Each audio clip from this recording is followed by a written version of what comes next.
Gabriela Choir for that beautiful cultural performance that was sang during a campaign to cancel uh, or to shut down the Asia Pacific Economic Cooperation Summit last November, which was a campaign that BAYAN USA, along with the International League of People's Struggles US chapter, participated in. I also have the video editor in the chat right now. Thank you to our Anak Bayan members in Philadelphia. Welcome everyone to our forum on the US elections. What's at stake for the Filipino people? My name is Andan. I'm with BAYAN USA. We have a couple other facilitators with us tonight. And this forum, online forum, is being put on by BAYAN USA, which is the US chapter of Bagong Alyansang Makabayan, or the New Patriotic Alliance, and the International League of People's Struggles US. So we are recording this, and then we will try to get the live stream up ASAP. We're just running into some technical difficulties about the live stream, but if you can go to the next slide, please. Okay, so BAYAN is an alliance of grassroots anti-imperialist Filipino organizations representing migrant workers, women, youth, and students, among many other classes and sectors based here in the United States. And we aim to arouse, organize, and mobilize Filipinos for our rights and welfare here, but also connecting this to the fight for genuine national sovereignty, genuine democracy in the Philippines. We are the first and largest international chapter, overseas chapter of, again, Bagong Alyansang Makabayan, which began in the Philippines in the 80s. And maybe I could actually pass it to Cody with ILPS to share about ILPS. Thank you, Andan. Hi, everyone. As Andan said, my name is Cody. With the International League of People's Struggle, we are an international anti-imperialist and democratic alliance of people's organizations, close to 400 organizations in around 40 different countries around the world. Over 70 of those members are right here in the United States. We take up campaigns to support each other in fighting back against imperialism and all reaction in any form it takes. It looks different in different countries. Here in the belly of the beast, we're going to talk about what our main campaign is on this webinar tonight.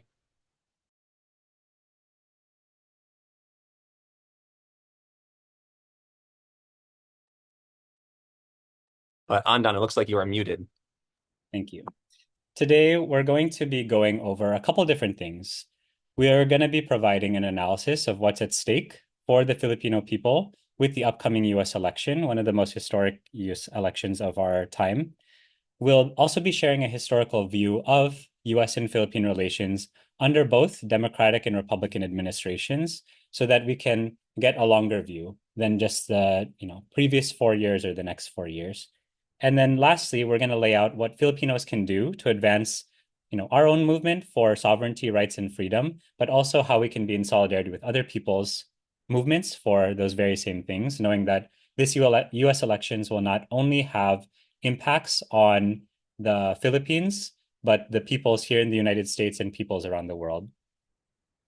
Next slide, please. And in terms of the flow for our discussion today, we'll cover what's happening, what's in the current headlines of the news, right? How did we get here? So that historical view. And then we'll hop into an analysis of the Democratic and Republican parties' platforms. And then after that, dive a little deeper into what are the implications for the Philippines and the Filipino people's mass movement. From there, we'll ask, what do we do from here? What actions can we take? And then we will have an open forum. So we do want people to be very engaged during this discussion. If you do have questions, please enter it in the chat. You could also directly message Nina with BAYAN and ILPS, who is helping us to monitor the questions for tonight. We know that people will be coming from a lot of different, backgrounds, a lot of different, levels of being up to date on US politics. We have people here from across the United States. We have people here from the Philippines. We have people here calling in from Hong Kong, from Australia, from Canada. And that just shows how much of the world is looking at what's happening in the United States right now, because what's happening here will definitely impact everywhere, right? Because the US is still the major superpower, what we'll call the major imperialist power, right, in the world right now. And so please respect that people are here to learn. We are not here to let people know who to vote for. We're here to let people know how we can fight together as a people. So let's keep that in mind, and let's not be shy to ask questions. So let's get right into it. Okay, so what's happening today? The planning team for this within BAYAN and ILPS had a hard time narrowing down given how much is happening in the world today, but here's just a few things. Next slide. A few months ago, there was an attempted assassination on Trump during a campaign rally that galvanized a lot of his supporters and the Republican Party behind him, right? What you'll see is, the attempted assassination attempt at the bottom right, and just weeks following, the Republican National Convention, which is the convention in which the Republican Party will elect their nominee formally for the US presidential election. And you can see here the impact that assassination attempt had, right? People are wearing ear patches, right, in solidarity with Donald Trump. Uh, there's also Project 2025, which we'll get more into later, but this blueprint, this roadmap to what a presidency under Trump would look like for every single branch of government. And what we'll share later is that this Project 2025, what's being proposed, spells disaster for working people everywhere across the United States, and for anyone who's really trying to actually earn a living, make out a living, and feel safe in this country. And you'll notice here what's happening is people are tabling and getting volunteers for Project 2025. And we'll kind of explain what's the logic behind what the Republican Party is trying to do with this, seemingly grassroots approach to build a base around a very repressive project.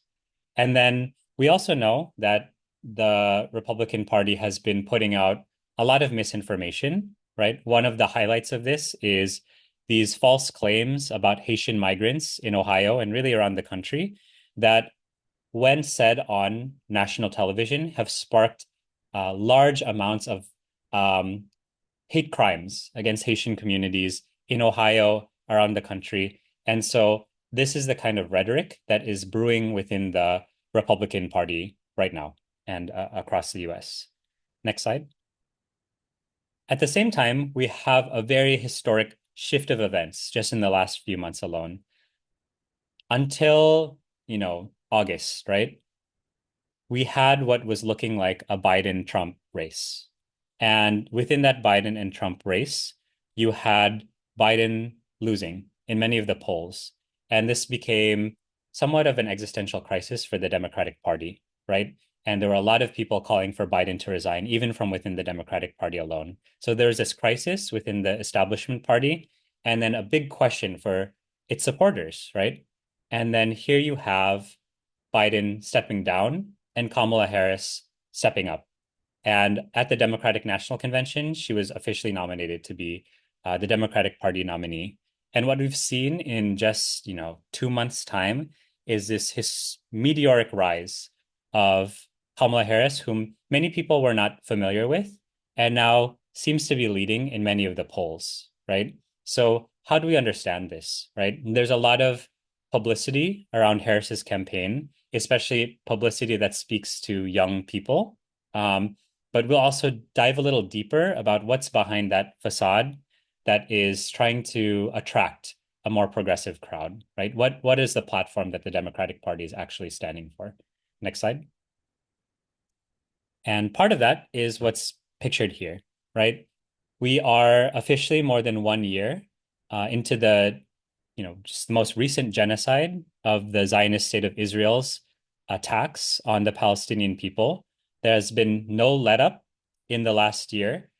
Continuous bombings, continuous strafings, continuous genocidal attacks on the Palestinian people. And not just that, they've expanded their assault onto Lebanon, into Syria, into Yemen. And these are nothing short of terrorist attacks, right? In the past month alone, we've seen, coordinated explosions of pagers, right, within Lebanon. We've seen bombardment within Beirut, within southern Lebanon, to quote unquote attack Hezbollah, but has leveled entire neighborhoods, right? And all of this we know is because Israel has a stake in trying to create and occupy a greater swath of West Asia or the Middle East. And this assault in the Arab region has been funded, has been morally and politically supported by both the Republican establishment and the Democrat establishment, right? Next slide. We've also seen maneuvers in the Asia Pacific, or as the US calls it, the Indo-Pacific. We've seen a tour of force of both Secretaries Blinken and Austin in the summer, and now Secretary Blinken is back in Southeast Asia, right? Warning people about what he claims is China's dangerous actions in a disputed sea, right? Where in fact, the United States has been the one heavily militarizing the waters, despite it not having any claim in the West Philippine Sea or South China Sea at all, right? And these visits have also frequently included visits to the Philippines as well as other countries. So we have, U.S. involvement in West Asia or the Middle East. We have U.S. involvement in East Asia and Southeast Asia. Next slide. And at the same time, where is the government to be found in places hardest hit within our own states, right? Florida just received back-to-back devastating hurricanes, right? Hurricane Helene, Hurricane Milton just caused billions of dollars in damage, right? And even from Hurricane Helene, folks were already warning that FEMA was short billions of dollars in aid and relief for the next hurricane. And then here comes Milton, right? Within that same week, we had the United States approve another $8+ billion in military aid to Israel, right? So where is this money going, right? And at the same time, um, the Republican Party is also spreading lies about the hurricanes, whether it's conspiracy theories about weather control or just fake information about the amount of aid that is available to people that is actually discouraging people from applying for life-saving relief, right? So this is the state of US politics right now. Next slide. But we have people fighting back, right? Despite all of the horrors happening around the world, despite all of the tragedies that are happening within the United States itself, people have not lost the will to come together and fight back, right? Whether it is the strikes of longshore workers, whether it is the strikes of hotel workers around the country, whether it is the massive mobilizations that happened to commemorate the 1 year of the Al-Aqsa flood, whether it is the Filipino community marking the 52nd anniversary of martial law in the Philippines under a current Marcos president, right? People are fighting back. But it would be remiss for us to not note that, the maneuvers of what's happening in US elections have had an impact on the mass mobilization of people, right, within the United States. We see a lot more people funneled into election mobilizations, whereas a few months before, there were grassroots mobilizations fighting for those issues that were really important to the communities, regardless of party, and actually very critical of both parties right now. And so we want to be able to analyze this for ourselves and understand really where are we in this the question of where does the mass movement go from here in the context of this developing US election. And so to help answer that question, we need to take a step back and look at history. And so I'm going to pass it to Cody to tackle that part. Great. Thank you again, Andan. So I want to say two things real quick. First of all, this is just a 101. This is almost a crash course. I'm about to go through a lot of history and analysis of the current two-party situation in the US in just about 35 minutes. Hopefully this is a diving board for us to learn more, but we need to know just enough so that we can really understand the context of how we got here. As Andan said, this didn't come out of nowhere. This political crisis that we're into now. The other thing I'll say is that I like to read things on the screen together when possible. If you're interested in reading at any time, just say the word reader in the chat. Just say reader in the chat. I will see it and I'll know to call on you. Thank you to folks who've already started to do that. So before we start, if you can jump to the next slide, just a few definitions to go into, because we have to understand that we're going to start right shortly after the end of the Vietnam War, when the US lost and the Vietnamese people won and pushed them out. And this created a massive crisis for the US imperialist state. And most of what we saw from presidential administrations to come was in response to that. So to understand how that happened, let's first talk about these two terms, neoliberalism and neoconservatism. Rev from ABUCI, can you read neoliberalism for us? Neoliberalism, new or neo, form of liberalism, embracing individual private property, decrying government control in the economy, while in reality, promoting more government interference in business affairs in order to protect big business over smaller businesses and organized workers through a series of policies such as liberalization, privatization, deregulation, and denationalization. Right on, thank you. And then Haven and or Cassius, could you read us neoconservatism? New neo wave of conservative movements in the US after the Vietnam War, propagating conservative social and political values to combat communism and quote unquote redeem the US from losing in Vietnam. Calls for massive military expansion as part of a crusade for liberty against revolutionary movements tagged as terrorists. Right on. Thank you, friends. So important to know is that we think of liberalism and conservatism as opposite political streams. That's not what's happening here.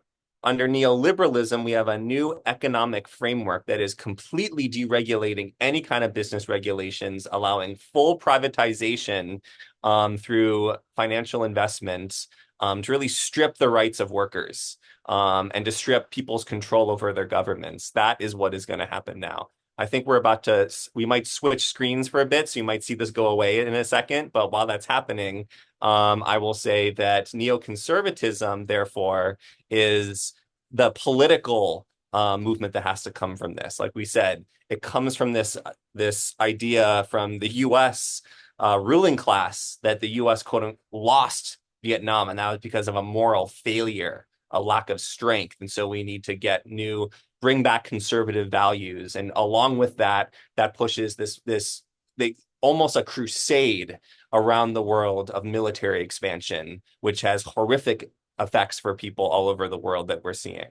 Of course, this very much impacts the Philippines too, because the Philippines has always been one of the main flashpoints of this so-called neoconservative crusade.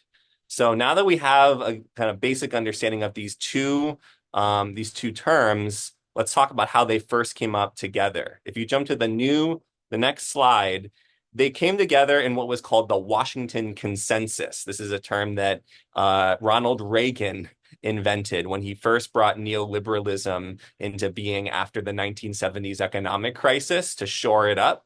Massive attacks on workers, especially airport workers and government workers. And along with this, again, this conservative valued war on drugs. Folks are very familiar with the war on drugs in the Philippines and its brutal impacts on poor people there.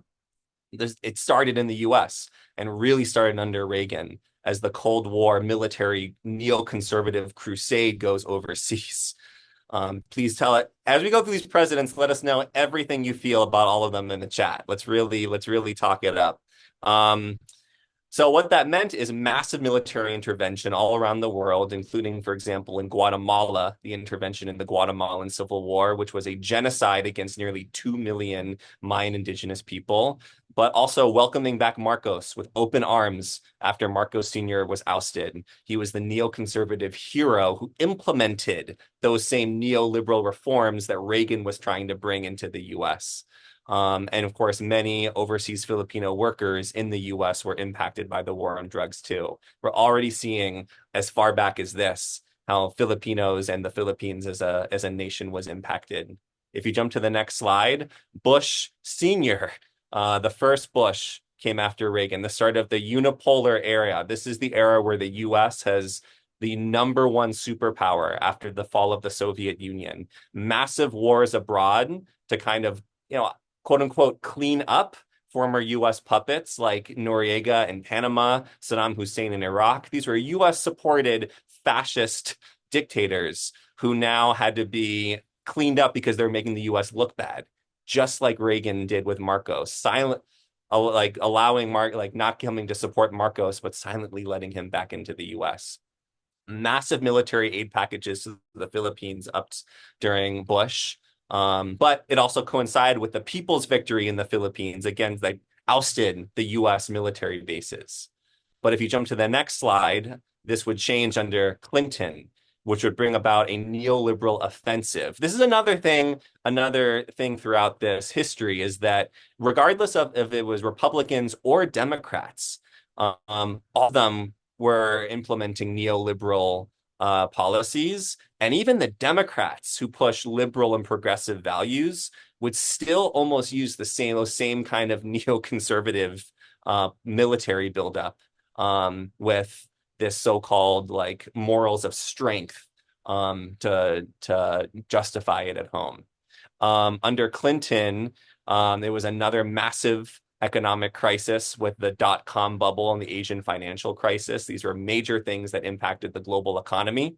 But he pushed one of the first multilateral free trade agreements, NAFTA, or the North American Free Trade Agreement, that put massive corporate investment, mostly into Mexico, but used the same method to push massive corporate investment into the Philippines. This was huge because the Mining Act in the Philippines was just passed, and this allowed massive corporate investment into the mining sector and disastrous, devastating development aggression into mostly indigenous communities, stripping the land and causing more land grabs. This was under a Democrat President Clinton. But the people's movement really picked up. There was the so-called Battle of Seattle against the World Trade Organization that actually shut down the World Trade Organization meetings here. BAYAN USA, and members of BAYAN Philippines even took part in the Battle of Seattle. And a massive new offensive against migrants, mass deportations of migrants to Central America, and also many Filipino migrants deported, and also new visa programs that Clinton pushed that would facilitate the labor export policy that Marcos really started.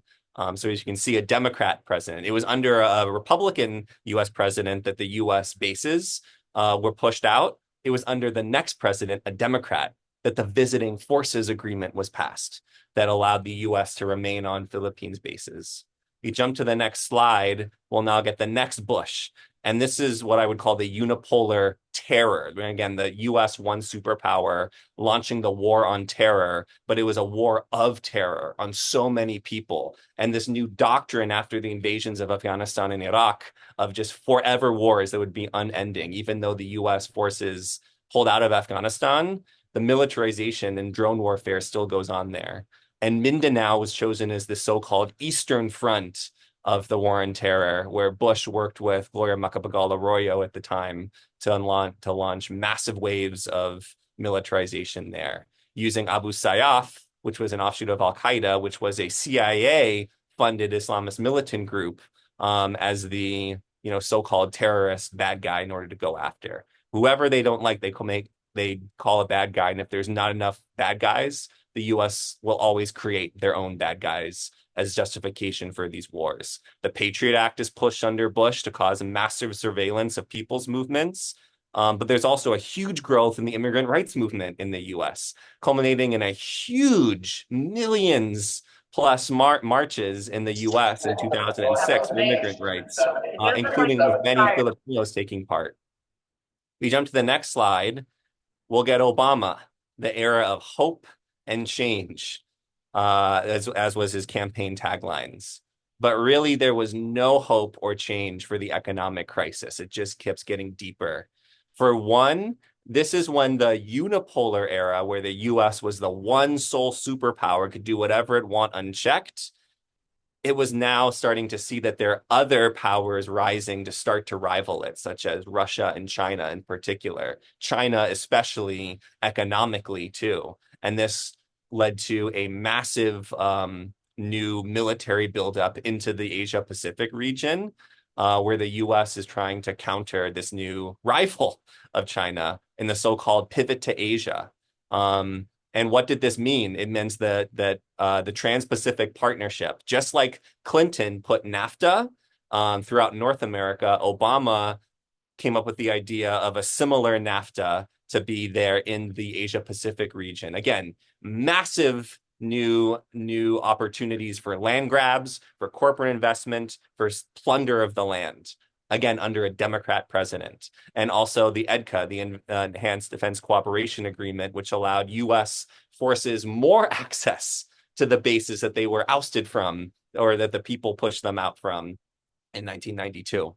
And why was he doing this? Because there was another economic crisis that was impacting people here in the US, the housing market collapse and the financial crisis, pushing people out of their homes. When this was happening, I kid you not, statistically, after this crisis, there were 27 empty houses in the US for every one houseless person. I'm going to say those numbers again. For every one houseless person in the US, there were 27 empty houses they could have lived in, but they were being held by the banks in order to speculate.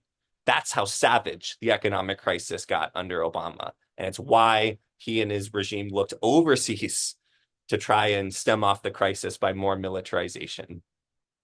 At the time, because Obama was the first Black president and racism is still running so high in the US, a new right-wing libertarian movement is formed, known as the Tea Party. Now, there's not enough to say about this movement now, but what I will say is that this movement, seemingly from below, of mostly middle-class conservative people, led to a movement that would eventually elect Trump. If we jump to the next slide, this is when Trump comes to power and starts to use a new method for the crisis and actually lay the groundwork for straight up fascism.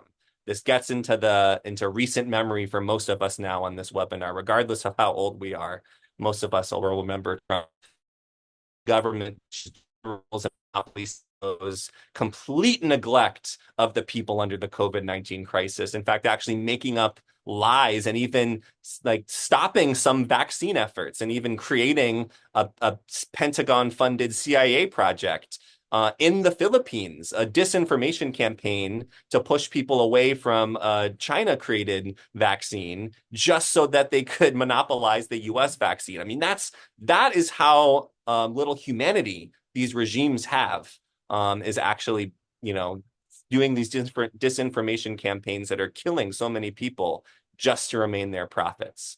Despite what Trump said about being a peace president and people thinking that he was more so-called isolationist, meaning just looking for the national defense of the US and not doing much intervention, he actually accelerated the pivot to Asia. Massive trade war with China that deepened the economic crisis in the US, a full support for Duterte's war on drugs, modeled after Reagan, that we mentioned earlier, as well as his martial law in Mindanao. Mentioned the extreme racism and anti-migrant rhetoric picks up. This would also impact many migrant Filipinos who, unfortunately, many of them were also a victim of police violence and killings here in the US because of this racist and xenophobic rhetoric of Trump. And then it all culminated with the January 6th Capitol Hill takeover, where Trump's MAGA, or Make America Great Again movement, really truly showed its colors as the fascist mass base of Trump in the US, a mass base that has been growing during Biden. If you jump to the next slide, while Trump has been trying to get back in power, creating the lie that he won the election, it's only increased this fascist mass base through these disinformation campaigns. But if you jump to the next slide, this brings us here to Biden, the last grasp for air of the Democrats, trying to do whatever they can to make themselves still look like the champions of human rights. But meanwhile, inflation continues to rise to the point that school lunches, what many working families rely on, the price of these lunches rose over 150 percent, skyrocketing in a way that continues to hurt so many working families. Unprecedented military expansion to the point where there were more US-led military alliances formed just during Biden's administration than there were in the 10 years after World War II, in just these last 4 years. That's how much the chessboard is being lined up, including the new EDCA bases being opened in the Philippines. And this is what brings us here now. I'm a little over my time, so I won't say the other things that are happening now, besides the fact that Biden has cozied up so much with Marcos Jr. He has said that he is the new face of democracy in the Philippines, and it's in hand between Biden and Marcos Jr. that we've seen this massive increase in plunder in the Philippines and new military expansion, just like Reagan and Marcos Sr. were arm in arm. So where does this bring us today? If you go to the next slide, we have to look at what is at stake for the US election, both for the people of the US, Filipinos and non-Filipinos, and for the Philippines as an entire nation. US imperialism has hit its deepest level of crisis. Only fascism and militarism is what it has left. However fast fascism grows in the US will be determined by the next election. But it's not going to, but then regardless, the US is going in this direction if the people's movement isn't ready to fight back and really create a meaningful change through organizing. That's the way that we're really going to bring about the change. If you can jump to the next slide, I'll ask again, if you're interested in reading, please say reader in the chat and I will call on you. But before we're going to talk now a bit about what's on the platforms. Remember, we have Harris and Trump running, but it's not just Harris and Trump. They're running on behalf of the Democrat and Republican parties. And both the Democrats and Republicans have platforms. And both parties are trying to tell us that their platform is the one that is going to save us from the crisis. We need to look at why both of these platforms are false solutions. Before we do that, I made the claim, and I think all of the International League of People Struggle US chapter would say that the US is very much heading towards fascism in some parts of the country, especially around the border towns. It already exists. What does this mean? If you jump to the next slide, this is a very brief definition from a resource that ILPS uses that was created by the People's Resource for International Solidarity and Mass Mobilization. I'll share a link for this document in the chat that you can take a look at later. But in essence, what fascism is it means a system in which a small elite of big bourgeoisie, that is monopoly capitalists, it is a ruling class ideology, despite the fact that it seems to speak for the people.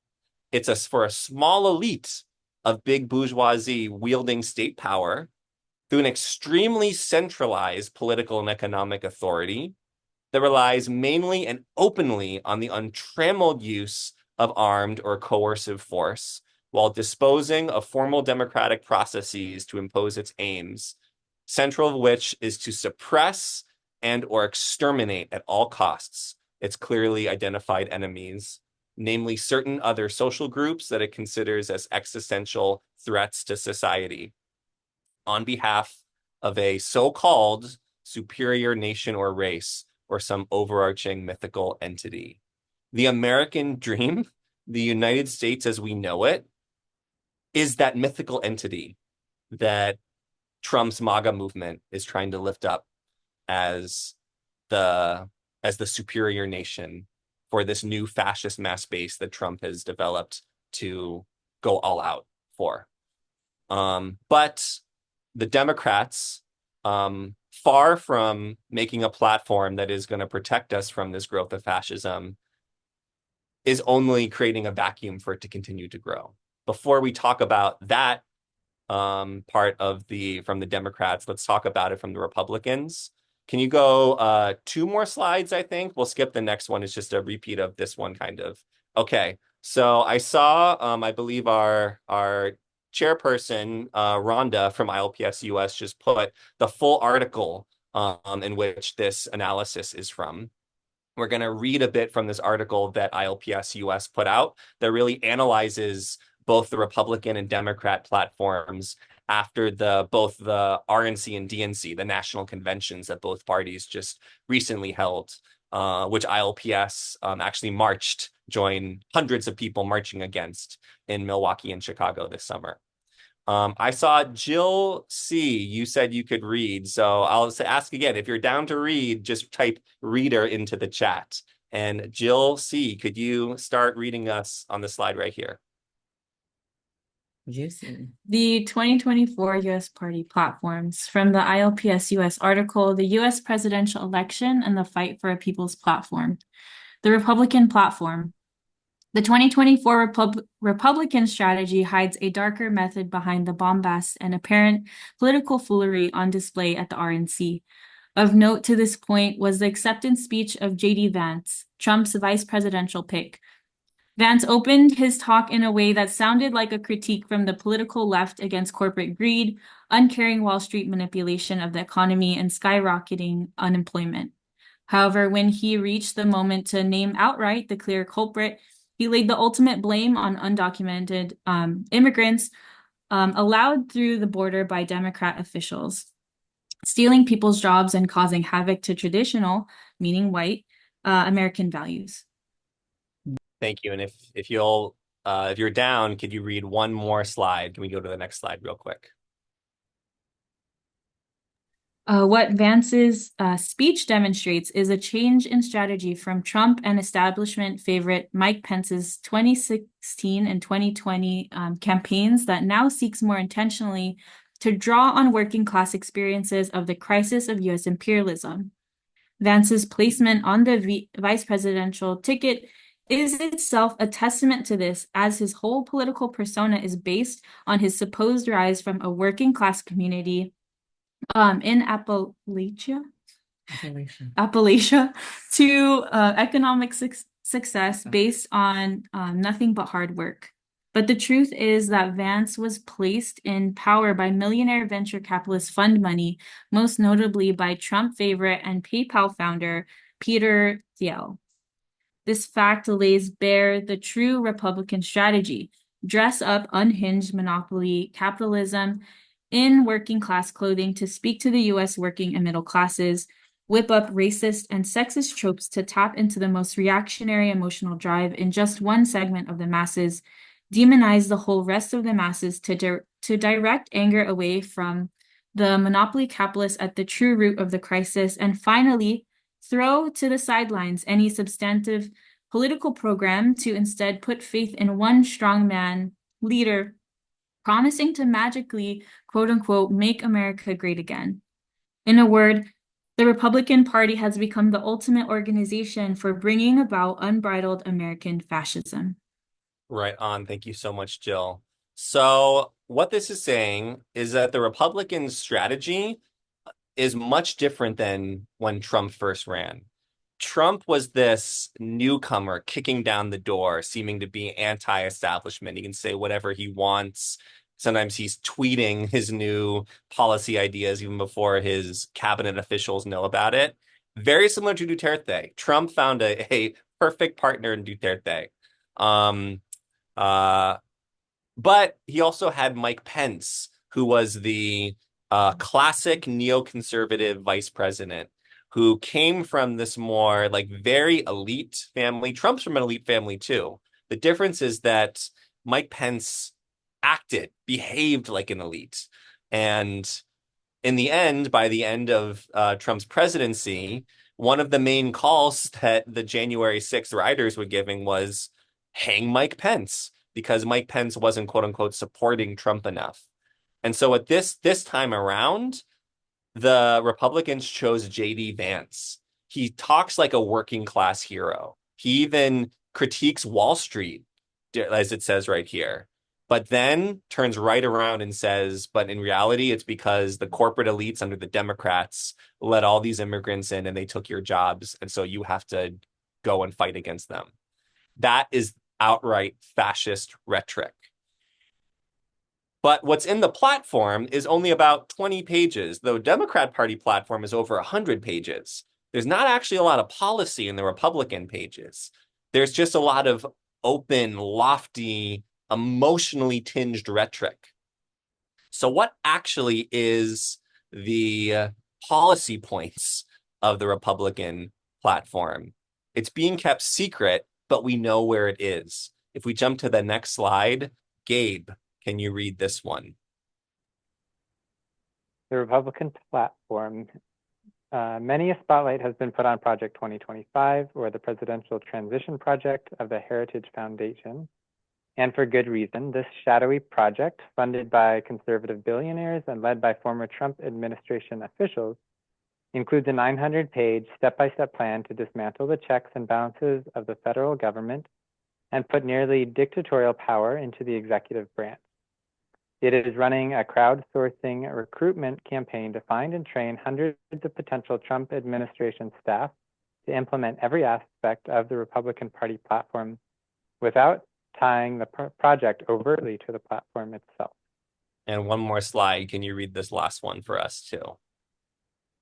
Project 2025 provides the finer text that the Republican platform excludes, and for good reason. To actually implement their plan and win over the most backward reactionary tendencies of the masses to answer their battle cry, the fascist faction of the imperialists must fund and direct their project in secret, or else they will expose themselves as the true power behind the throne. True fascism relies on the illusion that the masses are wielding power alongside the elites, retaking their national birthright and making their country great again.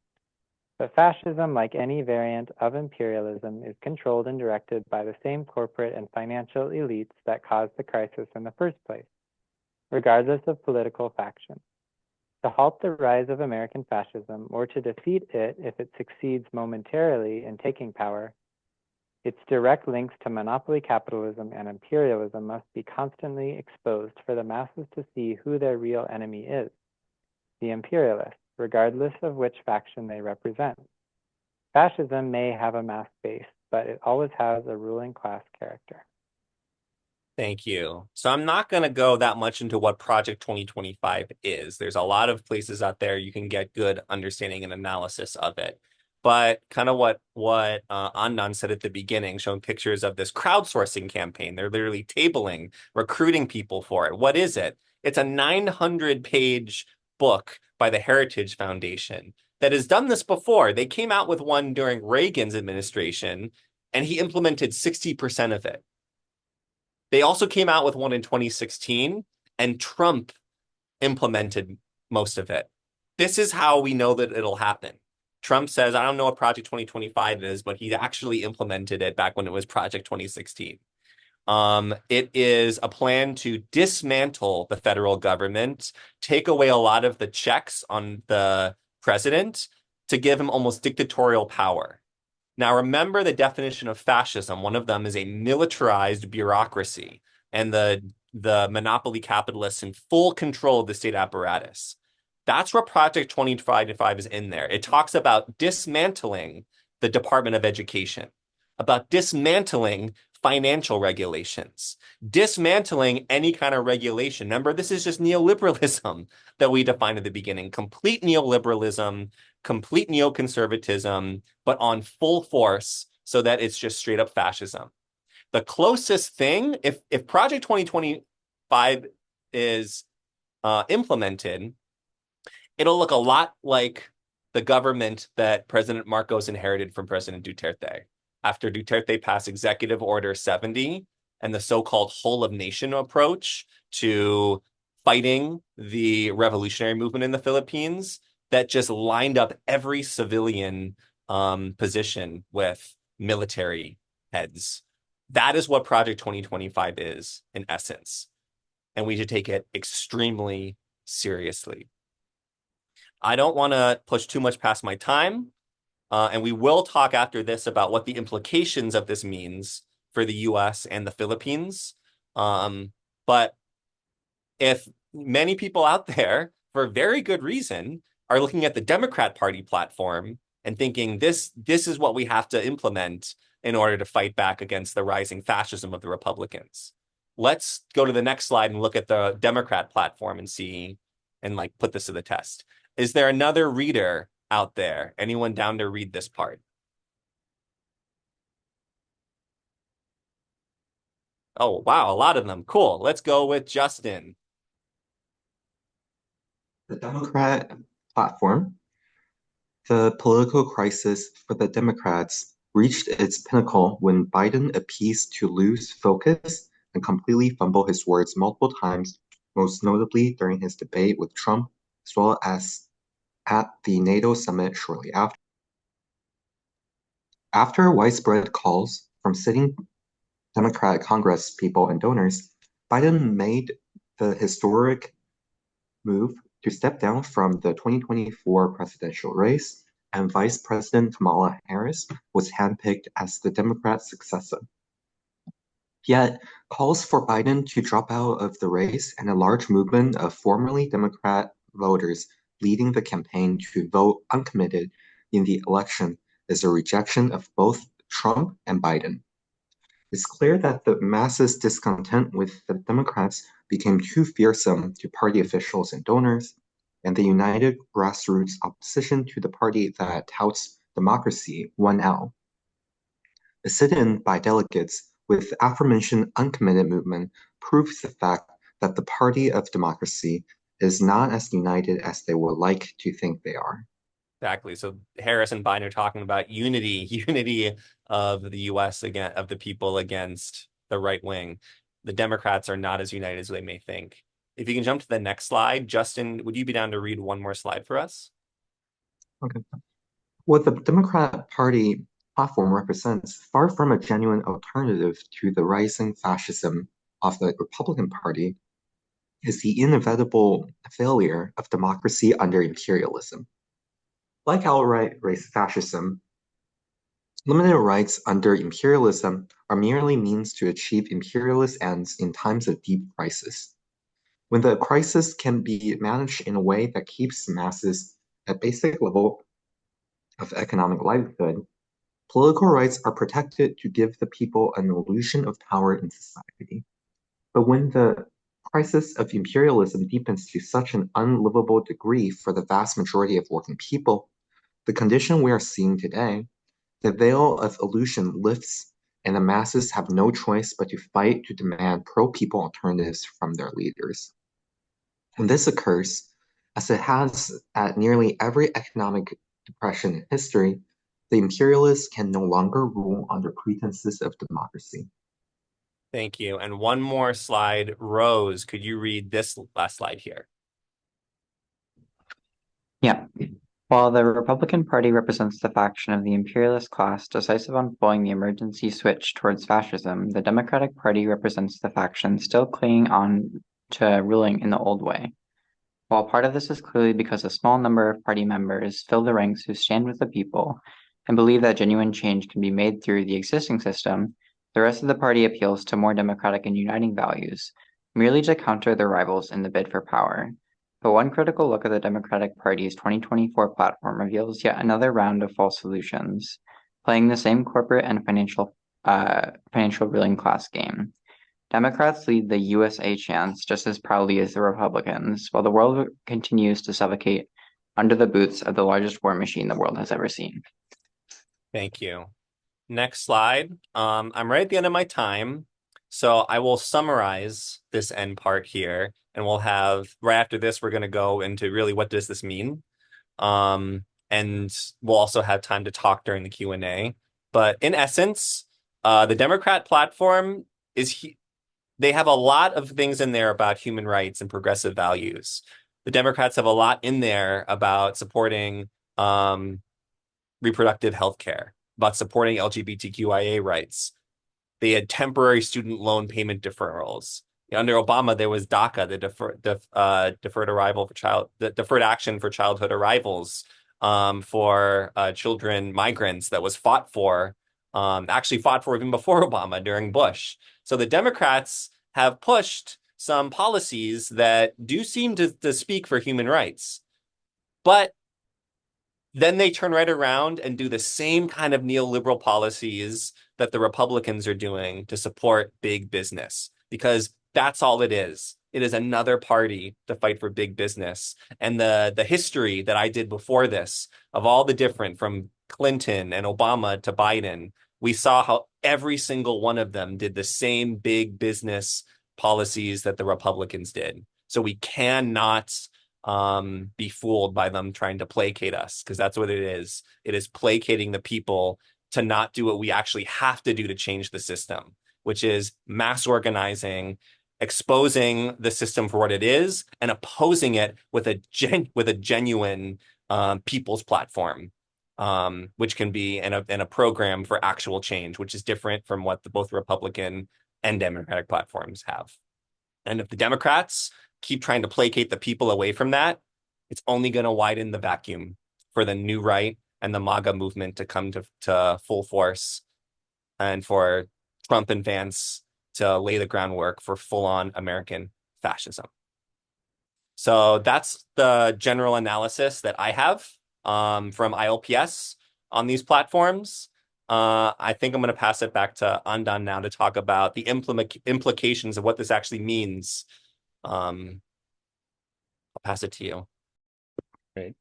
So thank you, Cody, for giving the historical background and where we stand right now with the platforms that both the Republican Party and Democratic parties are pushing. We know that these platforms have, very general impacts on the people, both in the United States and around the world, but also particular impacts for a country like the Philippines, which has a particular relationship as a neocolony of the United States, right? There's that historical colonial relationship that has transformed into a neocolonial relationship in which the Philippines might not be a colony in name, but in terms of its politics, its economy, its military, its foreign policy, its culture even, it is under the thumb of the United States, whether or not that's a Democratic or Republican party. So that's what we're going to be exploring in this next section. Next slide. The kind of unique thing about asking this question, what does either candidate mean for the Philippines, is that both Harris and Trump have actually been in the White House before, right? Trump is the former president, and then Harris is the current vice president.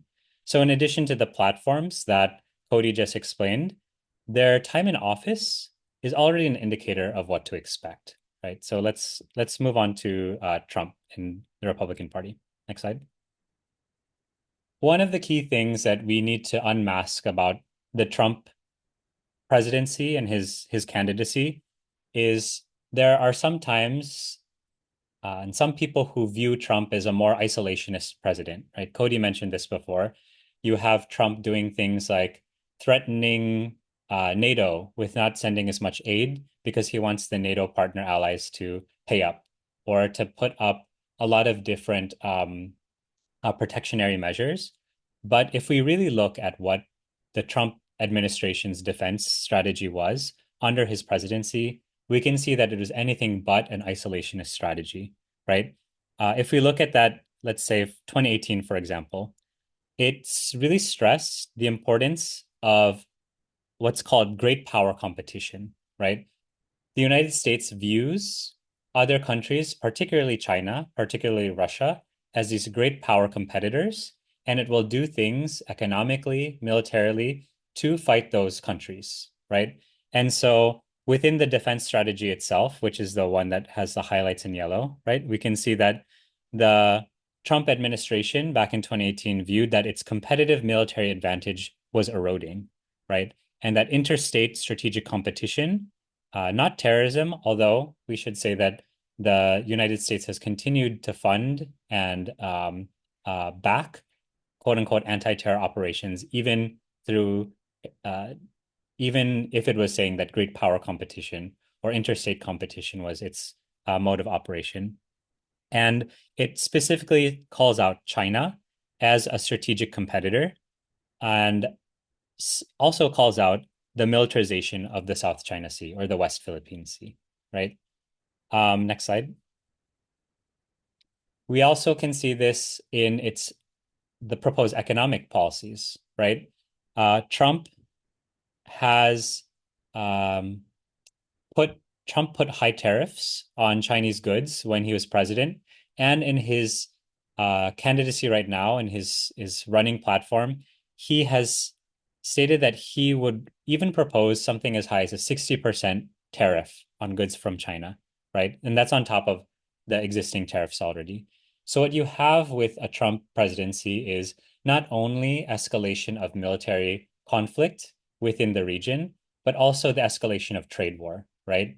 And so this should kind of debunk some of the things that Trump has been saying about, oh, I'm going to pull back on things like the Indo-Pacific Economic Framework, which is a free trade agreement or framework that is being pushed by the United States in the Indo-Pacific region, one that the Democratic Party is really pushing right now. Even if he's going to pull back on that, the economic policy of Trump towards China will still be as aggressive, if not more aggressive, than before, right? So that has a bearing on countries caught in between, especially the Philippines. Next slide. We also have Project 2025.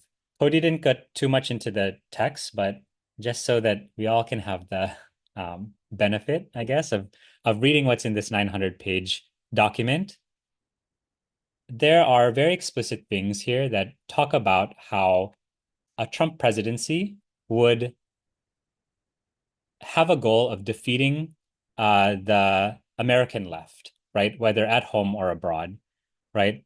It has things around facing threats against socialism, right? And combating socialism head on.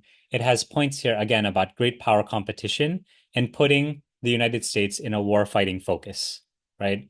And so if you think about a country like the Philippines, right, where the United States is locked in this battle against China and using the Philippines as one of its launching pads for war. One, the Philippines is going to be dragged into that great power competition. And two, the most effective and most powerful resistance against that inter-imperialist war, against imperialist intervention in the Philippines is the National Democratic Movement, is a socialist movement. So you have this dual weight that'll come upon the Philippines and the Filipino People's Mass Movement should a Trump presidency come about, right? One against dragging the Philippines into war, and the second to fund the war against the Philippine Revolutionary Movement. Next slide. We also know that Trump was very, very buddy-buddy with Duterte, right?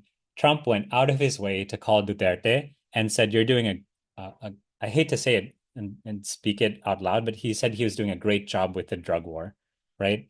The drug war that killed over 30,000 people, 30,000 poor, innocent civilians, and created a military solution, quote unquote solution, to a public health crisis, right? This was the kind of support that Trump was giving Duterte, right? And we should also know that even for the Philippine government, right? A recent statement by the Philippine ambassador to the US, the Romualdeses, who, by the way, is Bongbong Marcos's cousin, right? Said that even under a Trump presidency, they don't expect a shift in relations, right? And so if you have a Trump government giving outright support to fascists And you have the Philippine government itself saying that, well, if Trump were to be elected, then we don't see him changing his stance towards us. That should tell you something about the character of the Philippine government itself, right? And how it views US support for fascist attacks happening in the Philippines, right? So that's kind of the Trump side of things, right? What did we learn from his previous administration and what are we learning from his current policy? Next slide. How about Harris and the Democratic Party? Harris has actually spent a lot of time in Southeast Asia as the vice president. And one of the things to note was her visit to the Philippines a few years ago. President Harris was the highest ranking US official to ever visit Palawan, right? And the reason why that's so important is because Palawan is right there next to the West Philippine Sea. And in the same way that other US government officials have flown directly to Taiwan, it is an act of provocation, and we should view it in no less terms, right? Harris went to Palawan and she stood there. She said she stood with the Filipino people and then announced millions of dollars, tens of millions of dollars to enhance US military facilities, de facto bases in our country, despite the fact that the US bases have been banned, right, since 1991, right? So Vice President Harris is putting her full-on support for further US basing in the Philippines. Next slide.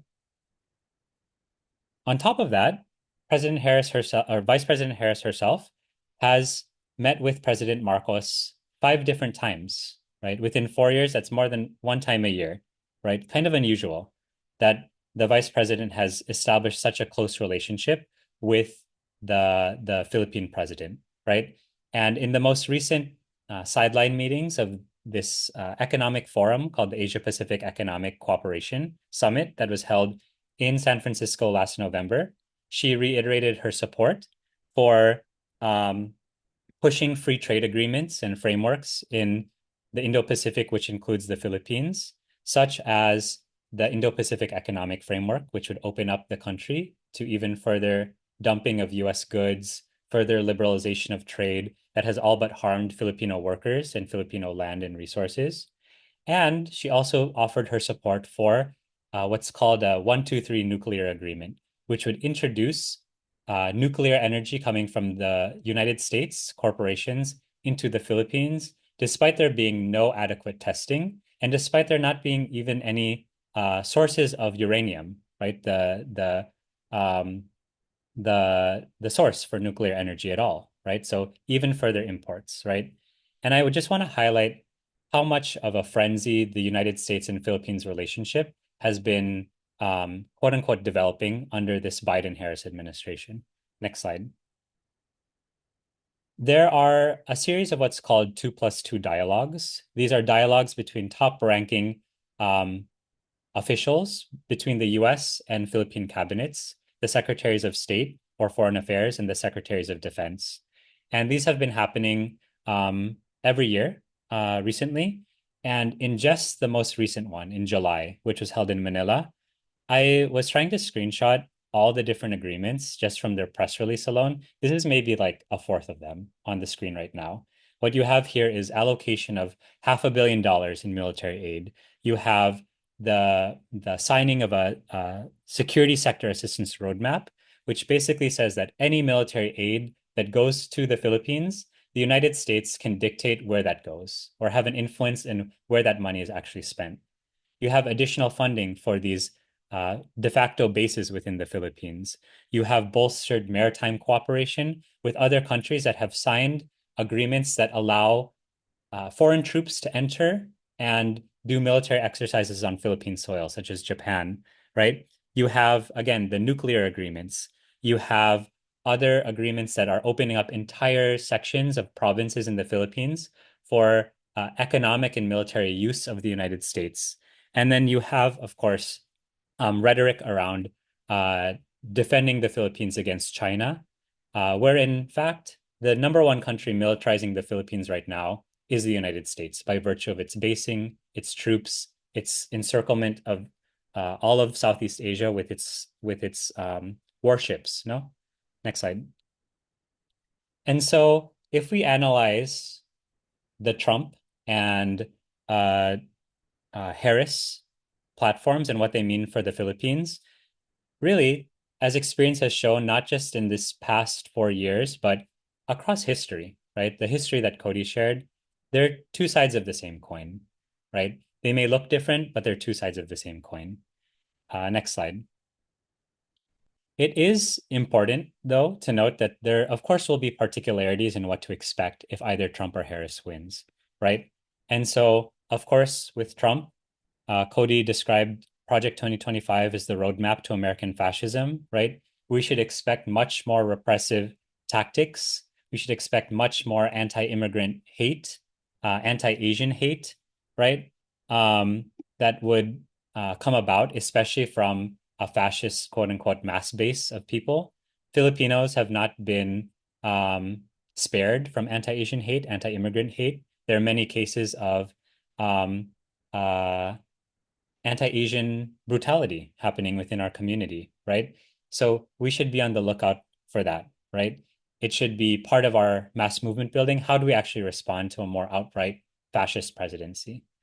On the other side, right, if a Harris presidency were to come about, we can expect some demobilization of the mass movement, right? We've already seen it in the past few months, wherein these huge mobilizations of hundreds of thousands to millions of people that were directly calling out both the Democratic and Republican parties as parties of war and genocide. To be honest, those mobilizations have also decreased in size, right? And of course, part of it is the funneling of some of that energy back into the Democratic Party, into a candidate that seems more palatable, right? And that candidate being Harris, right? We've seen what happened under Obama's presidency, where that same kind of demobilization happened. So the mass movement will also have to work extra hard in retaining its militancy and retaining its organizational strength should Harris win, right? And that's not even to mention the impact that maybe some identity politics would have, right? Kamala Harris is one of the first, right? Both Black and South Asian president to be running for the office. And so even within the Asian American community, there are signs that people are not being as critical because of this issue of representation in government, right? So there are these particularities to keep in mind, right? But next slide. You can thank Nina for finding this photo, right? Largely, their policies are not so different from one another, right? At the end of the day, they might differ in terms of small degrees, but especially when it comes to foreign relations with the Philippines, both view China as a main competitor, and both view the Philippines and the Filipino people as expendable for the most part, right? They continue to put their hundreds of millions of dollars in basing. They continue to put their troops. They continue to provoke war in the region. And neither of that will change, whomever is president. And so that's the reality that we have to contend with, right? Next slide. And so just to summarize, right, as BAYAN, US, we hold no illusions that either candidate will really bring genuine change for the Filipino people, whether that's here in the United States or in the Philippines, right? We went over some of the domestic policy earlier, the neoliberal policies that have attacked working and poor people here. Those are also a majority of Filipino people are working class people, right? So we have no illusions that they'll bring genuine change. And whoever wins the election, the United States again will continue its imperialist agenda. We have faced violations of national sovereignty. We have faced US-funded counterinsurgency. We have faced economic crisis spurred by foreign corporate plunder at the behest and at the direction of both Democratic and Republican presidencies, whether in the last 4 years or the last 30 years, right? 50 years. And so for note, it's important that we do pay attention, though, to how the ruling parties in the US position themselves as tensions between ruling factions in the Philippines play out, between the Marcoses and the Dutertes, and based on how the relations between the US and China play out, too. So these are all things for us to be on our toes about and continuously analyzing.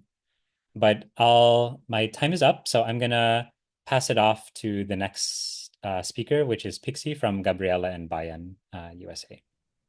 Thanks, Adrian. And yeah, just a reminder for folks to also place any questions that you may have in the chat, or you can direct them also to Nina from BAYAN as well. And then, so in this part, we'll just get to this slide. What do we do from here? We'll go into some of our tasks moving forward. Next slide. So just to give a snapshot, right, that we are seeing the prioritization of militarization over the needs of the people. And so looking at this pie chart, really the large green portion is 1.14 trillion US dollars, or 62% of the budget going towards militarism. And this is the federal budget in 2023. And we see this is much larger than all of the other categories combined.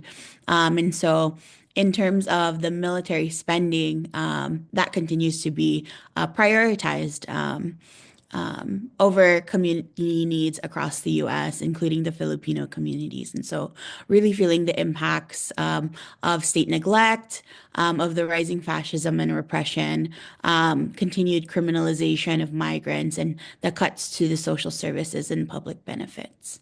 We'll go into the next part. And so in seeing this, and what then do we need to do? Next slide, please. So looking at, so if this is two sides of the same coin, right? So what if Trump wins? What if Harris wins? I think Adrian was able to talk about that at length. But for us, for the Filipino people, both in the US and in the Philippines, we really can't expect to see any significant changes or relief from the US economic, military, or political intervention. And so seeing that both parties have thoroughly proven themselves to be both anti-people and rotten to the core. And so really, it's the reliance on the people, not on the two parties, that we can be able to make concrete changes through our collective action. And so really in our task, is a fighting task.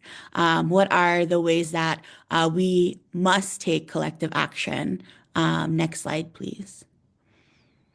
And so we're seeing our need to take collective action and wage mass struggles to really build the mass movement here. Some of the examples that we have of our Fight State Neglect and Plunder campaign, going through, and please, yeah, put it in the chat if you are one of the folks in the areas that are taking up these campaigns. So we have the anti-wage theft and other wage fights, Justice for Jollibee, Care for Caregivers, Amenity Caregivers, anti-trafficking campaigns, Justice for the Florida 15, Justice for United 6. We're seeing housing campaigns needing to be addressed, including housing campaigns right now, the Housing for Juanita campaign. We're seeing fights for the rights of hospital workers, for assistance to nationals, or ATN, fights against violence against women across communities, violent attacks on women, domestic violence, and even cases of murder, in terms of the case of Melissa Jubain in the Pacific Northwest area. And then also ways that we can build. And so we'll go into the Filipino American agenda, and seeing the continued as we go into the Philippine election campaign season, OAV disenfranchisement, and also the fight for a pro-people Philippine budget, as that also affects our kababayan both in the Philippines and in the US. Next slide, please. And then as well, with our US Out of the Philippine campaign. And so the different campaigns that folks are taking up, and we're present if you see yourself in any of these photos. So the Pass the Philippine Human Rights Act, Reject the Para Bill, which is the Philippines Enhanced Resilience Act. What a name. Justice for Brandon Lee, the Filipino American Agenda, divestment from defense contractors on college campuses. And then our campaign like shut down APEC, cancel RIMPAC, and resist NATO. And so how do we continue to really do this, right? And so we have, as BAYAN, a long history of fighting for sovereignty against US imperialism. And it's really through the building of solidarity with other peoples who are impacted by the imperialist maneuvers in the Asia Pacific. Our need to really build a strong anti-war movement here in our region. The need to bring more people in understanding why we're calling for US out of the Philippines. And then also building solidarity with all peoples attacked by US imperialism. And so the ways that we're also able to join other organizations and other people's liberation movements that are also fighting against US imperialism. Next slide, please. And then, yeah, so going back to another way that we're being able to see what are the issues, what are the different concerns of Filipino Americans. And so there's also the Filipino American Agenda. Can I also get any readers available? Put it in the chat if you're able to read. Cool. Can I get Rev? Can you read this slide, please?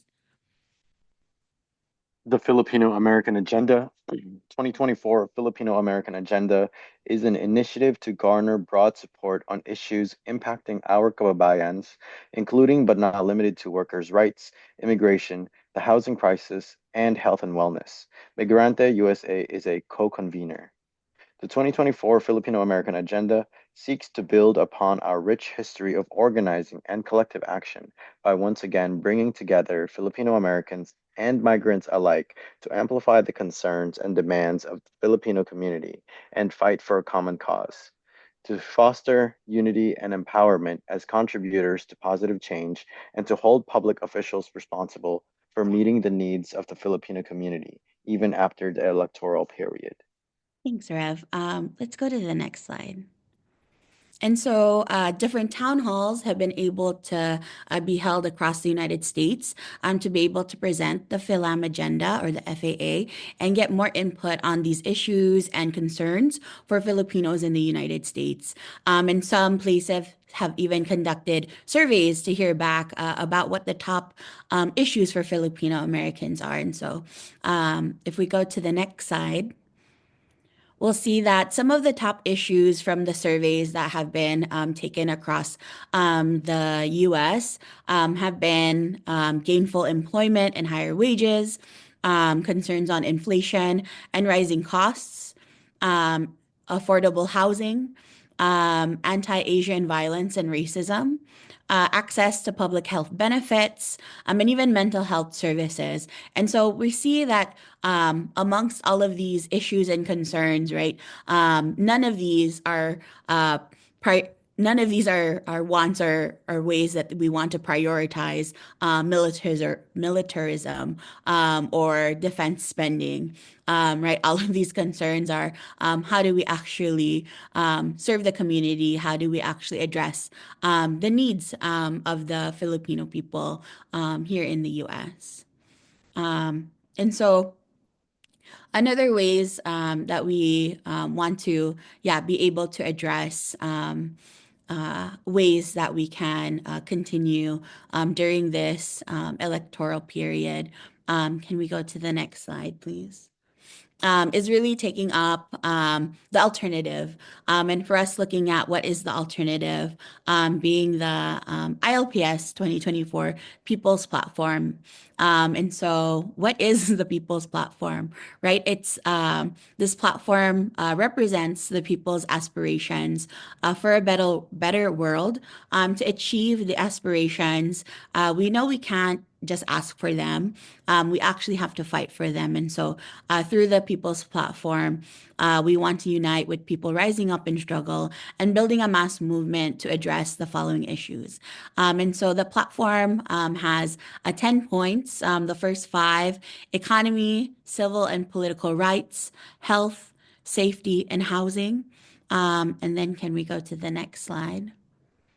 And so the last five are on education, migration, environment, national liberation, and people sovereignty, as well as peace and justice. And thank you, Nusha put it in the chat. And so if folks want to learn more about ILPS's People's Platform, you can click the link, and then also to endorse the People's Platform is that second link there. And so these are also ways we want to be able to show what is the alternative to these evils that folks are describing as, oh, who is like the lesser evil. Well, if we're seeing them both as evil, how do we what is our task? What is the things that we need to do? And it really is to be able to promote and take up what is the alternative. And so we can do that through the ILPS People's Platform. And then I think I'll pass it back to Adrian.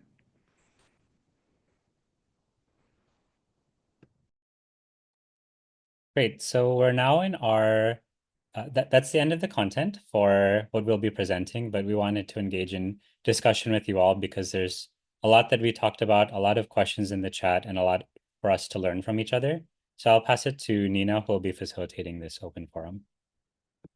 Yes, thank you everyone for your questions. We've gathered them, so we'll just be reading the questions out loud and asking our presenters to answer. If people in the chat have additional information, also feel free to suggest your feedback and inputs.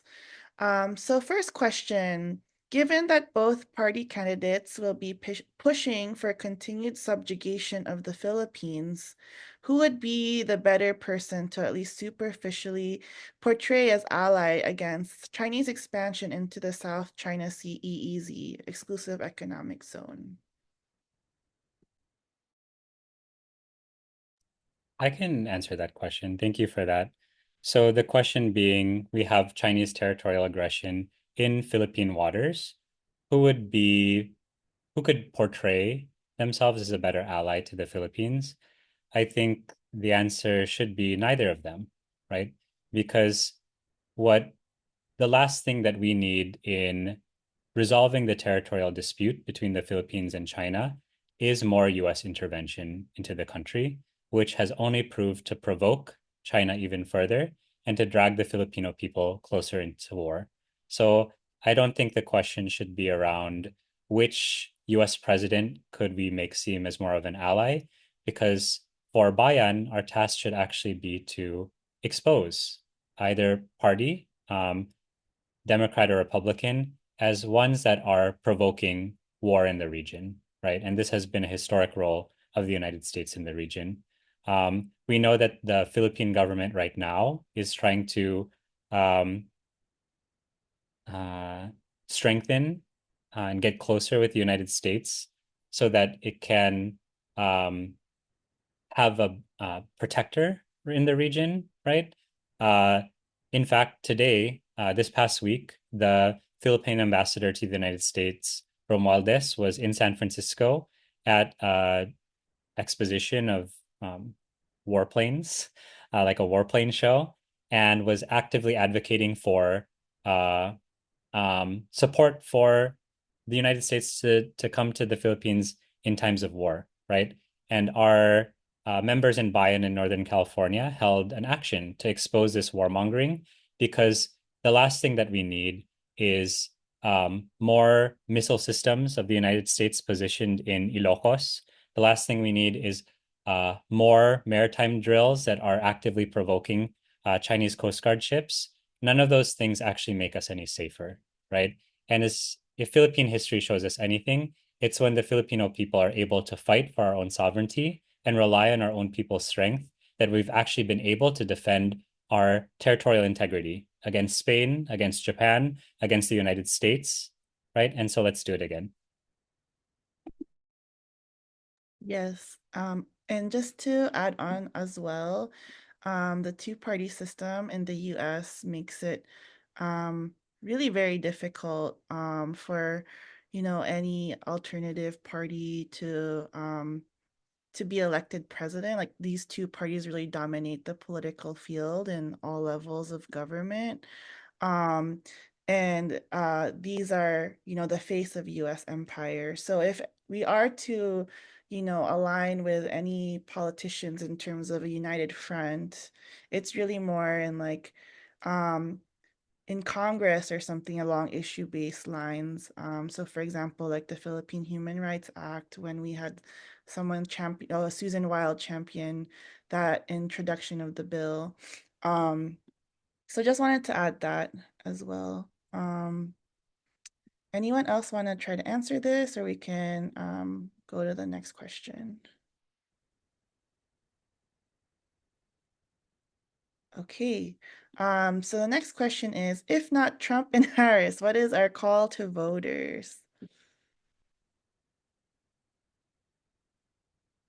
We it's sort of related to our answers from the previous question, I would say. But does anyone want to take a stab at that one? Yeah, I can. I mean, this in essence, this is not a webinar or teach-in where we're trying to tell you who to vote for or who not to vote for. This is one where we're trying to tell what we have to fight for. So really, you can go out and vote for whoever you want to, and it's not going to change the fact that really change comes from the people. It comes from the people building a strong movement to bring a strong demand that whatever presidential administration has no choice anymore but to listen to implement any change. So really, that's the solution of whatever happens after November 5th. Okay, thank you, Cody. Great. So the next question is, are all of these presidents both neoliberal and neoconservative?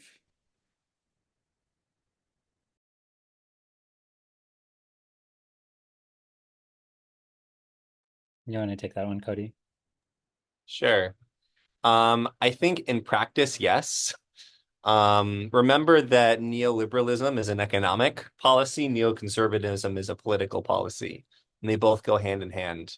I would say every single president we've seen since Reagan has been a neoliberal, stripping away any kind of regulation from big business, which takes away more and more power from the people over our economic and political self-determination. But neoconservatism, remember, relies on conservative, quote unquote, moral values, about like traditionalism. And the Democrats don't talk as much about traditional American values. They talk about, progressive change and making more space for women, for LGBTQ folks, for national minorities. But in reality, their practices are the same as the neoconservatives. Both of them push for massive military spending. Maybe the Democrats don't push for fascism here at home, but they do push for it overseas because that helps their neoliberal policies. So I would say the concrete answer is no, not all of them are neoconservatives in how they talk, but all of them have the same kind of neoconservative actions that they take, definitely overseas and in some cases even here at home. I would say Biden is probably the ultimate example of a Democrat neoconservative. Just look about how he's talking about Palestine right now. Okay, thank you. So the next question is from Ma'am Judy. She says, I definitely agree that monopoly capitalism is the root cause of the global crisis and fascism is its solution to maintaining its power and control. How do you differentiate fascism, which takes the form of outright autocratic rule without any veneer of democratic institutions and processes such as a freely elected Congress, freedom of the press, a distinct judicial branch, and presence of an opposition, and fascism under conditions of so-called democratic institutions and processes? Isn't the latter what's happening in the US? Is there a clear differentiation? Then what would be the differences in strategy and tactics of the people's movement under outright fascist rule on the second one? I'll jump on this first because I did tell Judy in the comments we would answer it and then see if anyone else has an answer. But I think this is a very good question. This is a very practical question, right? Because even though we just said ultimately in practice, the Democrats and Republicans, they're both neoliberal, they're both neoconservative, but actually they have different ways of going about it. The Republicans' base, their mass base, has become more and more fascist. But the Democrats, the big business class under the Democrats, their base is more progressive, and they actually have to win over that progressive base. So that means that there will be less outright repression. There'll even be more chances to push some progressive policies. For example, Harris has made herself look like a champion of women because of how she's pushing for reproductive health care rights and trying to end the legalization of abortion. And this is actually positive. I think it's actually possible to roll back a lot of the very devastating restrictions and criminalization of a women's reproductive health care that we've seen under Trump and even under Biden. So there's a chance to mobilize people to actually fight for that, to hold Harris accountable, saying if you're going to say you're a champion of women, then yeah, let's actually implement this. And if that happens, we can actually show the people like this, you won. The movement pushed Harris to be accountable. That means there's power in a movement. But the fact remains that while Harris has been vice president, she and Biden have pushed devastating policies that have immiserated working families in the US, which means that they've immiserated the vast majority of women in the US. How is that a pro-women administration? So if we can take that opening that's there for the movement, again, the mass movement, to push for a demand to be met and implemented, we can show them that there's power. And now that we show that there's power to implement, we show them what is there left to do. We need to push farther. That's actually what the ILPS People's Platform was designed to do, was to show that this is not something we're trying to vote in these platform points. We're trying to demand, actually push them. Under Trump and Vance, those opportunities legally will not be there. They just simply will not. And so therefore, there'll be much more open repression.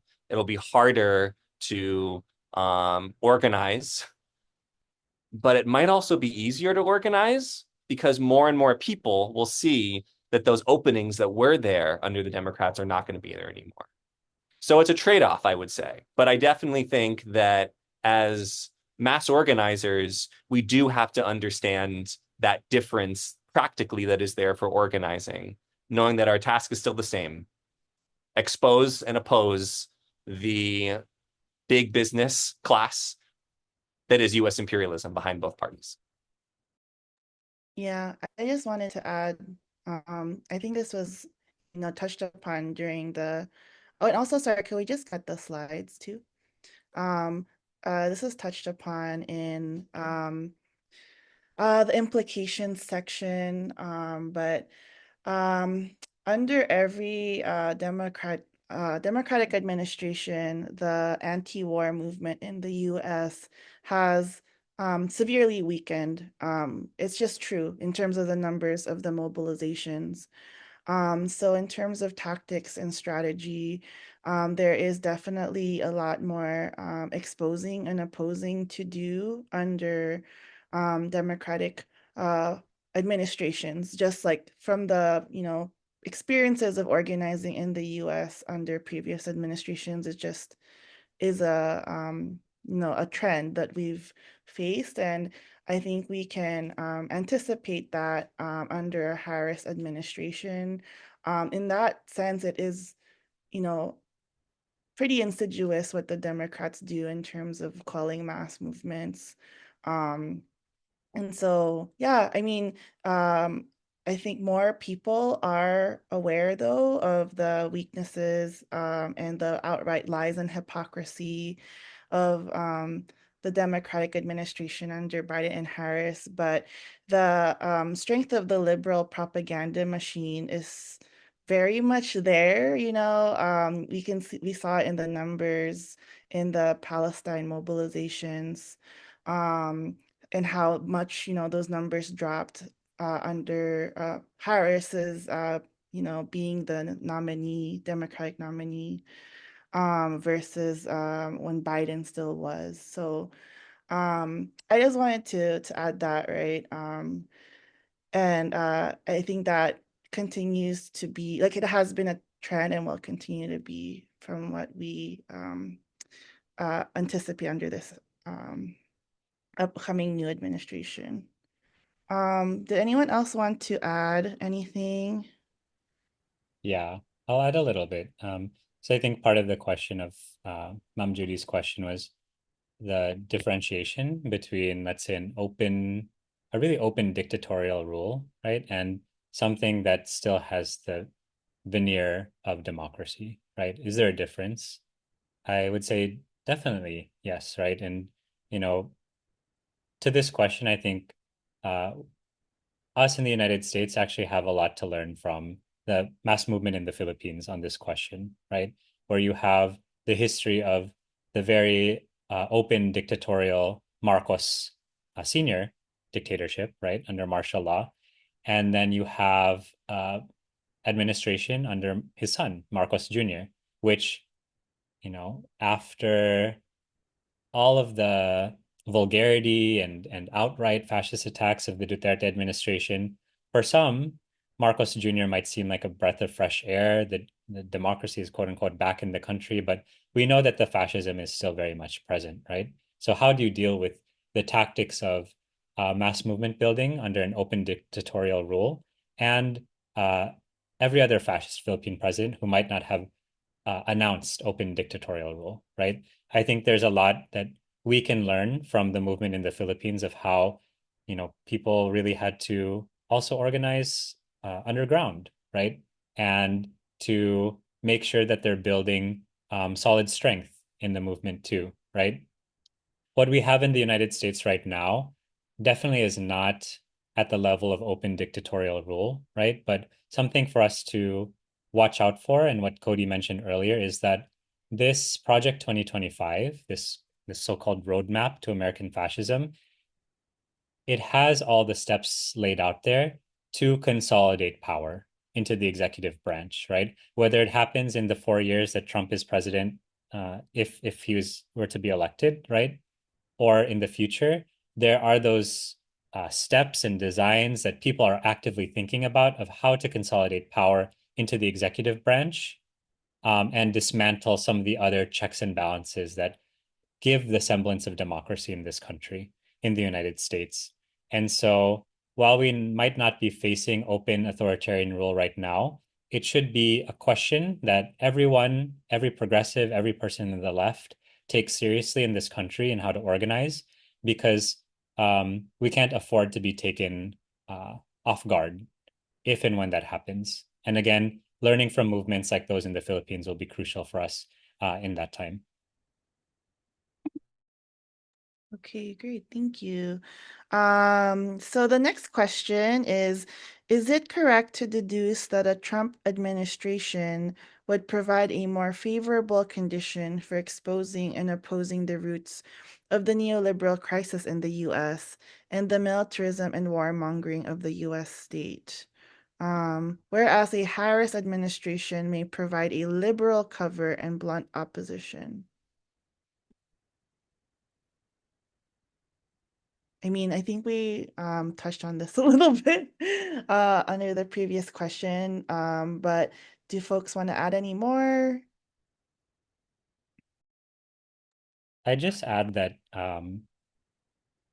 yes, the conditions might be more ripe for organizing initially under a Trump administration, given historically what we've seen in terms of demobilization under Democratic administrations. But at the end of the day, it's what the people's movement does with those conditions that matter, right? And I think, just to highlight the immense organizing work that our Palestinian comrades have done in just the past year alone, let alone the past few decades, that was all under a democratic administration, right? But the work, of course, the objective reality of how heinous this genocide was pushed people into action, but they're also able to generate mass movement activities and generate an anti-war movement under a democratic presidency that was larger than what we've seen in a long time, right? And so it will really be up to the task of progressives here to find what are those issues that will really mobilize the people, bring them together, and continually, conduct the political education, conduct the painstaking work to link the issues that are facing right in front of them to these larger issues that we've talked about today in terms of anti-war, in terms of imperialism, right? And what both of those things mean under either a Democratic or Republican candidacy. So while maybe the initial organizing might be more, I don't want to say favorable because of the intense repression that might come with a very anti-immigrant, let's say even Asian Trump presidency.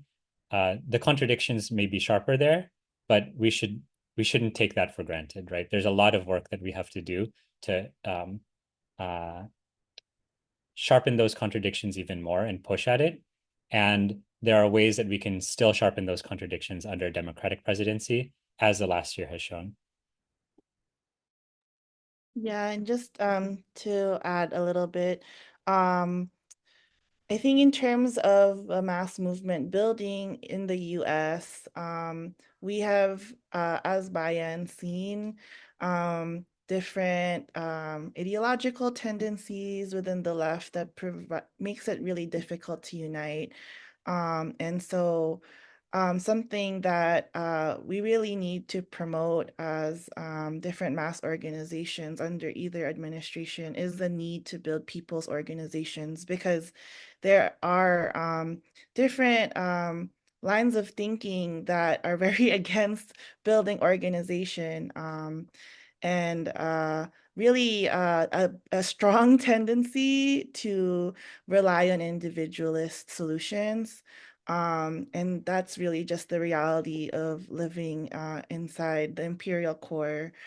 These bourgeois ideas affecting also the solutions that the people come up with. So there have been so many spontaneous moments in which the masses have risen up, and maybe there will be more potential for those to occur under Trump administration, but it's really like the consolidation of that energy, like Adrian has said, into fighting mass organizations that can really fight for the long term, that is very needed.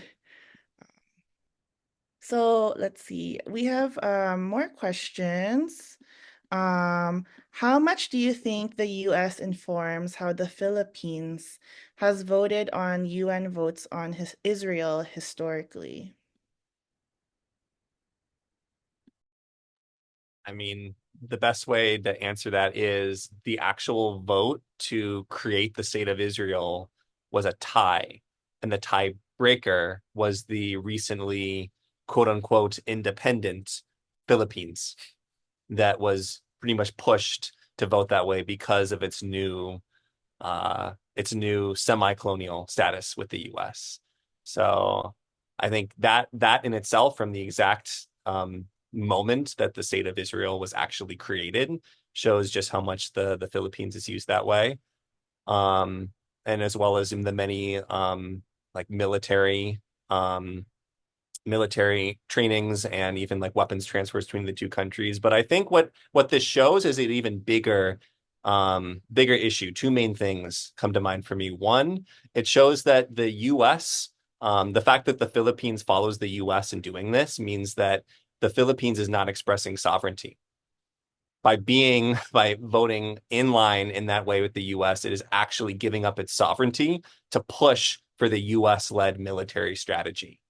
And so at the same time, if the Philippines were to actually win its sovereignty from US intervention, it would be a victory for the Filipino people, and it would also be a victory for all the other people that the US and the US and its puppets wield their power against. And so I think that you can clearly see that in the relationship, and it also goes to show more why the people's movement really has to fight for sovereignty. Okay, thank you, Cody. Does anyone else want to add to this question?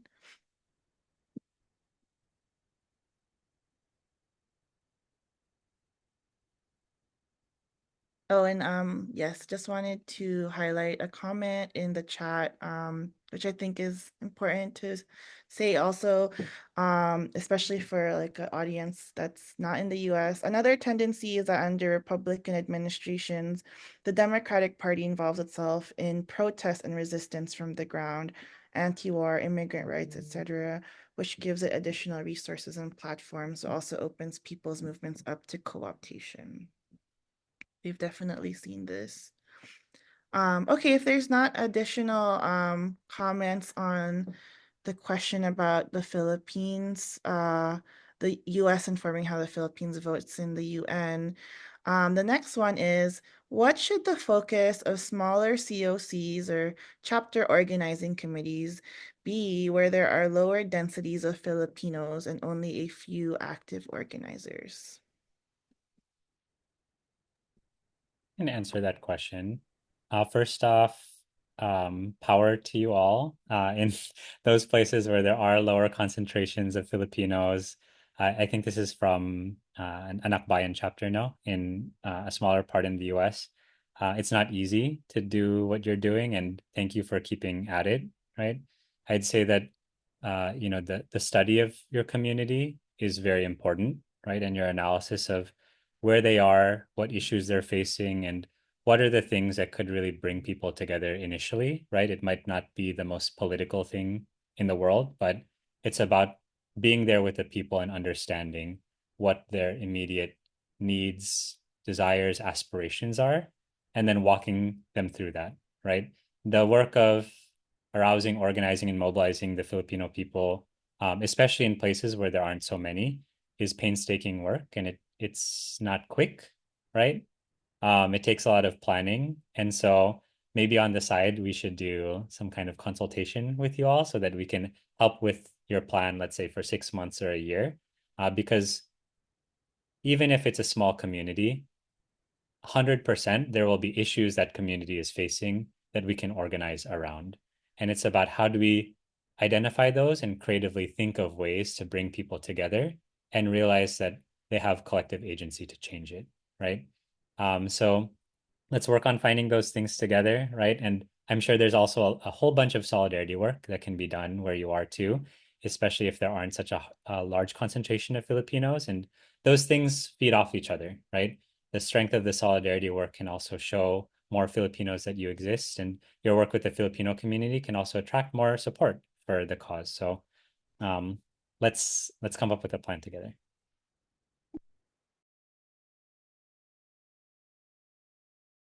Yes, definitely echo that. And yeah, I think also to add on to the point about solidarity work, really integrating with the different working class communities where you are is really important, and being part of the mass struggles there. I think this question's from Salt Lake City, so there's definitely a lot going on there. And I think by having the ND movement be, part of the mass movement in the areas that we are located in, Filipinos will find us also. um, and see that we are, a fighting force, even on the other side of the world, and they will see us and join. But definitely let's consult and talk more.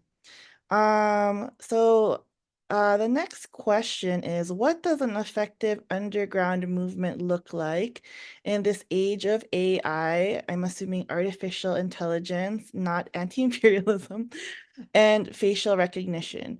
We're all being surveilled right now by Zoom. It would require a paradigm shift. Anyone want to take this?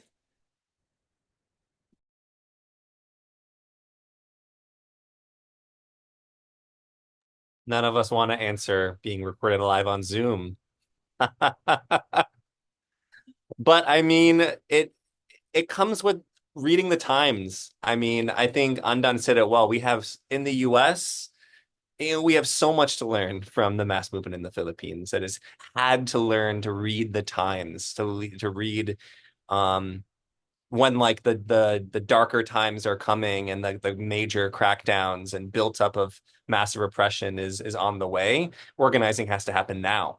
It can't wait. It has to happen now, so that we're ready when the time comes. So, I don't think again, none of us are gonna talk about the details of what an underground movement looks like when we're right here giving our evidence against ourselves. But what I will say is that we have to know how to do very, very good above ground organizing so that the people see that there is hope. So that people who are not organized can see what organization looks like. And the way that you plan that, the way that you keep your leadership and your movement safe, there's a lot of tactics that we have to talk about. And there's a lot of different ways we can talk about that and train about it. But the important part is that if you're going to do anything underground, you got to have a way to show the people the way forward in the darkest of times. So it has to, all tactics have to be combined very well. I would say that's the best I could answer it now, I would say. And also add, this is like a direct answer to your question, but we shouldn't also view AI and facial recognition and big tech as these uh, things that exist above reality, right? They all have a very material basis and they all have a link to people and production, right? And so when we talk about organizing in the context of AI, we should also think about organizing the context of who are those people being exploited to make AI happen, right? Make these huge supercomputers continue running, right? So it's another challenging question, right? In terms of the organizing of the working class movement in different parts of the world, but an important part, right? In how we address the questions of big tech today. Okay, so thank you all for that. I think we are at the end of our questions. Because we are coming up to time. I think there are next steps on the slides, is that right? Okay. All right, so we have a few announcements. Does anyone want to make these announcements? Yeah, I can.